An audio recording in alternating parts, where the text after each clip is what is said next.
स्वागत है आप सभी का हमारे YouTube चैनल नर्सिंग ज्ञान कोश में। मेरा नाम है चंदन और आप देखना शुरू कर चुके हैं जीएनएम सेकेंड ईयर वालों के लिए कम्युनिटी हेल्थ नर्सिंग से कुछ इंपॉर्टेंट क्वेश्चन और उनके आंसर्स को। आशा करते हैं वीडियो पसंद आएगा। अगर वीडियो पसंद आता है तो हमारे चैनल को जरूर सब्सक्राइब कीजिए, साथ ही वीडियो को लाइक तथा अपने दोस्तों में भी जरूर शेयर कीजिए। चलिए बढ़ते हैं आज के पहले क्वेश्चन की तरफ। आज का जो पहला क्वेश्चन है वह है राष्ट्रीय दृष्टिहीनता नियंत्रण कार्यक्रम यानी national programme for control of blindness, जो अपने देश में ब्लाइंडनेस के लिए एक कार्यक्रम को संचालित किया जाता है जिसका नाम national programme for control of blindness है, उसी के बारे में हम आज देखने वाले हैं। ठीक है, तो इसकी शुरुआत जो है 1976 में केंद्र सरकार द्वारा हुई थी, जिसका उद्देश्य फैलाव दर को 0.3% तक लाना था।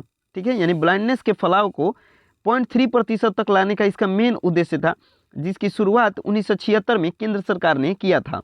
आगे बढ़ते हैं। अगला है इस कार्यक्रम के उद्देश्य, यानी जो दृष्टिहीनता पे नियंत्रित जो कार्यक्रम है भारत सरकार द्वारा संचालित 1976 में जो लागू किया गया था, उसके क्या क्या उद्देश्य हैं। ठीक है, तो पहला है प्रत्येक जिले में नेत्र देखभाल संबंधी सेवाओं को बढ़ावा देना व गुणवत्ता में सुधार करना। साथ ही प्रत्येक स्तर जैसे पीएससी हो गया या सीएससी वगैरह या फिर जिला अस्पताल, इन सभी में नेत्र देखभाल संबंधी सेवाओं के क्रियान्वयन सुनिश्चित करने के लिए मानव संसाधन विकसित करना। साथ ही सूचना, शिक्षा एवं संप्रेषण के द्वारा आम जनता में नेत्रों के देखभाल के संबंध में जागरूकता उत्पन्न करना भी इसका मेन उद्देश्य था। और अंधत्व की समस्या से ग्रसित लोगों का पता लगाना तथा आवश्यकता अनुसार कैटरेक्ट ऑपरेशन करना या मोतियाबिंद का ऑपरेशन करना।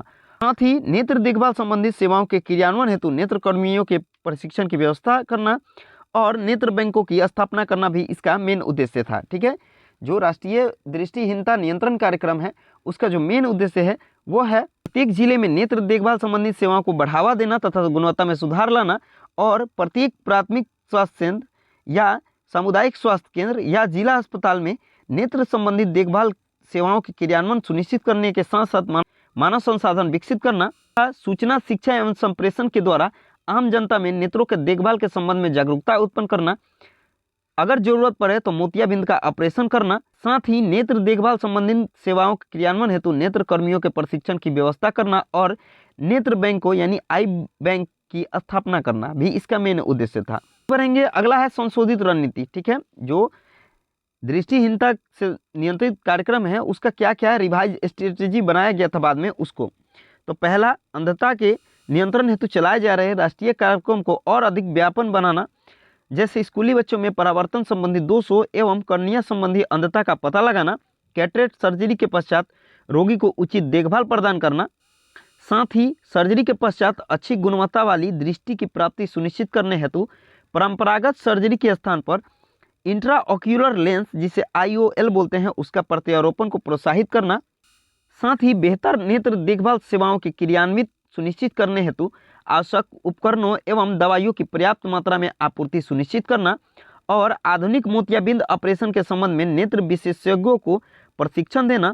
साथ ही जिला स्तर पर नेत्र ऑपरेशन थिएटर तथा नेत्र वार्डों का निर्माण करना और कार्यक्रम में स्वैच्छिक संस्थानों, गैर सरकारी संगठनों तथा अन्य निजी क्षेत्रों के संस्थानों की भागीदारी बढ़ाना ताकि अंधत्व की प्रभावी ढंग से रोकथाम किया जा सके। ठीक है, बाद में जो ब्लाइंडनेस पे आधारित जो राष्ट्रीय कार्यक्रम है उसमें कुछ और भी ज़्यादा चेंजिंग किया गया या उसका स्ट्रेटजी में और बदलाव किया गया, जिसमें इसके कुछ सशक्त नियम को लागू किया गया। जैसे अंधता के नियंत्रण से चलाए जा रहे राष्ट्रीय कार्यक्रम को और अधिक व्यापक बनाने के लिए इसमें बहुत सारा रणनीति में सुधार किया गया था। साथ ही जो कैटरेक्ट वाली सर्जरी करने के पश्चात जो रोगी होते हैं उनका उचित देखभाल प्रदान करना और परंपरागत जो सर्जरी है उसके स्थान पर इंट्राऑक्यूलर लेंस का प्रत्यारोपण करने के लिए प्रोत्साहित करना। साथ ही जो भी उपकरण या दवाइयां हैं उसको पर्याप्त मात्रा में आपूर्ति सुनिश्चित कराना और नेत्र विशेषज्ञों को आधुनिक मोतियाबिंद ऑपरेशन के संबंध में प्रशिक्षण देना।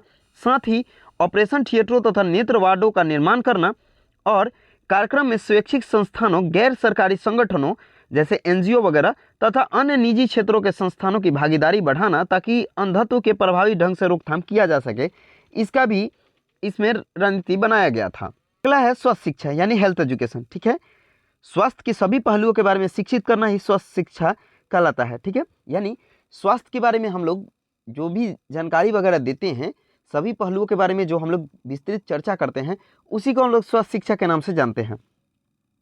स्वास्थ्य शिक्षा द्वारा समुदाय के लोगों को शिक्षित कर उनकी जीवन शैली को बदला जा सकता है। अर्थात स्वास्थ्य शिक्षा यह प्रक्रिया है जिसमें समुदाय में रहने वाला व्यक्ति तथा परिवार ऐसे व्यवहार सीखते हैं जो उनके लिए स्वास्थ्य के लिए हितकर होता है। ठीक है, यानी स्वास्थ्य के लिए जो भी हितकर चीज़ें होती हैं उसको सीखना स्वास्थ्य शिक्षा कहलाता है। अब हम लोग देखेंगे स्वास्थ्य शिक्षा के सिद्धांत को, यानी जो भी प्रिंसिपल ऑफ हेल्थ एजुकेशन है उसको। तो पहला सहभागिता, जन जन का अगर सहभागिता इसमें मिले तो स्वास्थ्य शिक्षा पूर्ण माना जाता है, और अगर ना मिले तो ये अपूर्ण होता है। ठीक है, साथ ही अगर पूर्ण रूप से संप्रेषण यानी अपनी भाषा को सरल भाषा में उपयोग करके और जन समुदाय में चर्चा करते हैं या बतलाते हैं ताकि समुदाय को अच्छी तरह से बात समझ में आ जाए या स्वास्थ्य का लाभ उठा सके, तो उसके कारण अच्छी स्वास्थ्य शिक्षा को विकसित किया जा सकता है। साथ ही अभिप्रेरणा यानी मोटिवेशन करके भी हम लोग इसको अच्छा स्वास्थ्य लाभ उठाने में मदद कर सकते हैं। साथ ही अच्छी तरह से समझ कर और शिक्षा के स्तर को समझाने की अगर क्षमता हो, ज्ञान हो, तो उस कंडीशन में भी स्वास्थ्य शिक्षा का अति महत्वपूर्ण लाभ उठाया जा सकता है। साथ ही अगर संबंध अच्छे हो, जैसे नर्स का जो भी श्रोता या जन समुदाय है उनसे अगर संबंध जो है वो अच्छी है, प्रगाढ़ है, तो उस स्थिति में भी ये लाभ ले सकते हैं स्वास्थ्य शिक्षा का। साथ ही प्रबलन यानी रीइंफोर्समेंट अगर अच्छा है तो उसके द्वारा भी जन समुदाय अच्छी स्वास्थ्य शिक्षा को ले सकता है।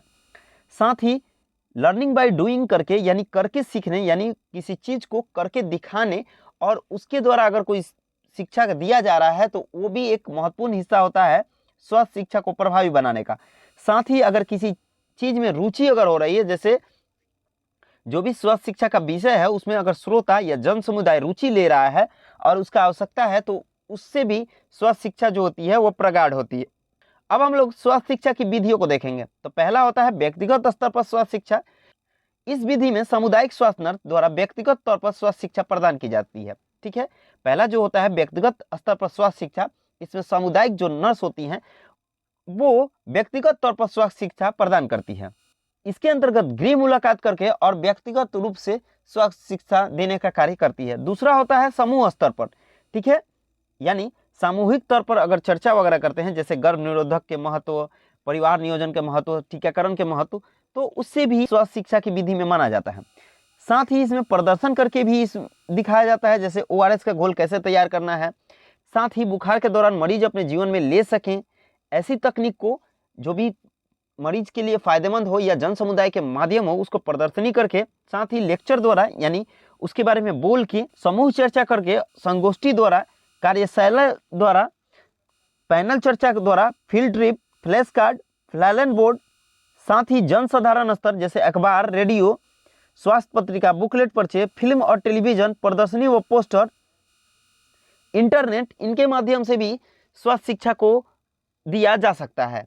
ठीक है, आमतौर पे जो सबसे प्रभावशाली होते हैं वो अखबार, इंटरनेट, रेडियो, टेलीविजन, इनके द्वारा प्रचार प्रसार करके स्वास्थ्य शिक्षा को दिया जा सकता है।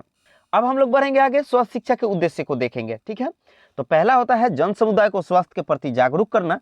दूसरा, जो भी गलत धारणा है उसे दूर कर जीवन शैली में परिवर्तन लाना।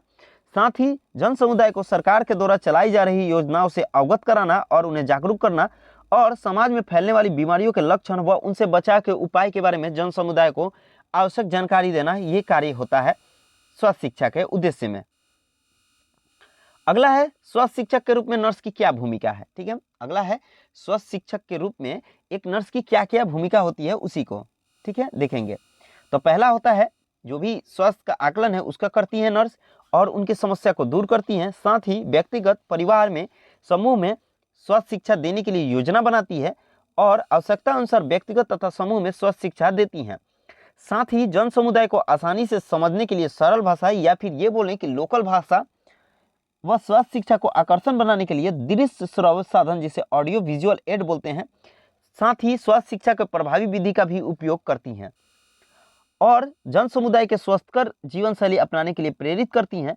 साथ ही स्वास्थ्य शिक्षा को प्रभावी बनाने के लिए श्रोता को अपने शंका व जिज्ञासा को दूर करने के लिए प्रश्न पूछने के लिए प्रेरित करती हैं। साथ ही नर्स टीकाकरण, संतुलित आहार, परिवार नियोजन, पर्यावरणीय व व्यक्तिगत सुरक्षा के बारे में भी जानकारी देती हैं। अतः सामुदायिक स्वास्थ्य नर्स का जो कार्य है वो एक स्वास्थ्य शिक्षक के रूप में भी योगदान देती हैं। ठीक है, आज के लिए बस इतना ही। आशा करते हैं वीडियो पसंद आया होगा। अगर वीडियो पसंद आया है तो हमारे चैनल को जरूर सब्सक्राइब कीजिए, साथ ही वीडियो को लाइक तथा अपने दोस्तों में भी जरूर शेयर कीजिए।